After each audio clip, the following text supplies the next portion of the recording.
আগুন এমন একটা জিনিস যা যে কোনো মুহূর্তে আমাদের সব কিছু কেড়ে নিতে পারে, তাই না? কিন্তু এর থেকে বাঁচার উপায়টা কি? আজকের এই আলোচনাটা ঠিক এই নিয়েই। আমরা জানব অগ্নিবীমা সম্পর্কে, যা হতে পারে আমাদের আর্থিক সুরক্ষার সবচেয়ে বড় একটা ঢাল। তো চলুন শুরু করা যাক।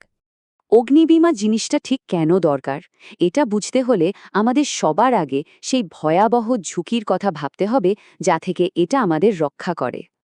একবার ভাবার চেষ্টা করা যাক তো, একটা বাড়ি বা ব্যবসা প্রতিষ্ঠানে আগুন লাগলে তার প্রভাব কতটা মারাত্মক হতে পারে। এটা তো এমন এক আকস্মিক দুর্যোগ যা চোখের পলকে সব কিছু তছনছ করে দিতে পারে। আর সত্যি বলতে এটাই তো আসল ভয়, তাই না? ভাবুন তো, কোনো সুরক্ষা নেই, আর একটা ছোট্ট স্ফুলিঙ্গ, ব্যাস সারা জীবনের জমানো টাকা, সব স্বপ্ন এক মুহূর্তে ছাই হয়ে যেতে পারে। তাহলে এই যে একটা বিধ্বংসী ঝুঁকি, এর থেকে বাঁচার উপায় কি? এর উত্তরটাই হল অগ্নিবীমা। চলুন এবার একটু গভীরে গিয়ে দেখি এটা আসলে কি এবং কিভাবে কাজ করে। সহজ করে বললে এটা অনেকটা একটা প্রতিশ্রুতির মতো।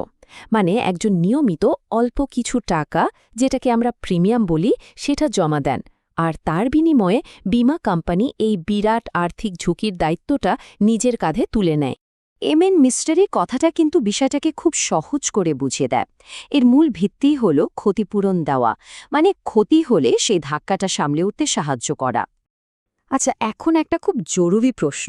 একটা অগ্নিবীমা পলিসিতে সাধারণত কোন কোন জিনিস কভার করা হয় আর কোনগুলো হয় না? চলুন সেটা একটু দেখে নিই। এই বিষয়টা পরিষ্কার থাকা খুব দরকার।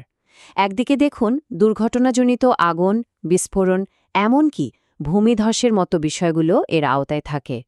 কিন্তু অন্যদিকে খেয়াল করার মতো বিষয় হল দাঙ্গা, যুদ্ধ বা কেউ যদি ইচ্ছে করে ক্ষতি করে, সেগুলো কিন্তু সাধারণত কভার করা হয় না। কারণটা খুব সহজ, বীমা কাজ করে অপ্রত্যাশিত, মানে অ্যাক্সিডেন্টাল ঘটনার জন্য, কোনো পরিকল্পিত সহিংসতার জন্য নয়। এর মূল নীতিটা হল ক্ষতিপূরণ, লাভ নয়। মানে বীমা কাউকে তার আগের আর্থিক অবস্থায় ফিরিয়ে আনতে সাহায্য করে, সেখান থেকে লাভবান হতে নয়। ধরুন কারো ১০ টাকার একটা জিনিস নষ্ট হলে বীমাটাকে ১০ টাকায় ফেরত দেবে, ২০ টাকা নয়। ব্যাপারটা ঠিক সেরকমই। আমরা তো ব্যক্তিগত সুরক্ষার কথা বললাম, কিন্তু চলুন এবার একটু বড় পরিসরে দেখি, পুরো সমাজ আর অর্থনীতির জন্য অগ্নিবীমা কেন এতটা গুরুত্বপূর্ণ।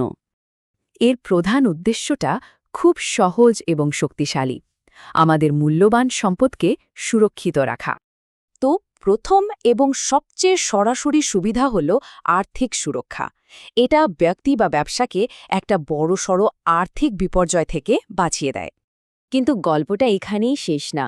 আমরা যে প্রিমিয়ামের টাকাটা দিই, সেটা কিন্তু অলসভাবে বসে থাকে না। বীমা কোম্পানিগুলো এই বিশাল পরিমাণ টাকা দেশের অর্থনীতিতে বিনিয়োগ করে, যা থেকে নতুন মূলধন তৈরি হয়। আর এই মূলধনটাই কিন্তু পরে ব্যবসার প্রসারে সাহায্য করে, নতুন চাকরির সুযোগ তৈরি করে এবং সব মিলিয়ে একটা দেশের অর্থনৈতিক উন্নয়নে বিরাট ভূমিকা রাখে। তার মানে এটা একটা চক্রের মতো কাজ করে, যা ব্যক্তিগত সুরক্ষা থেকে শুরু হয়ে জাতীয় উন্নয়ন পর্যন্ত পৌঁছায়।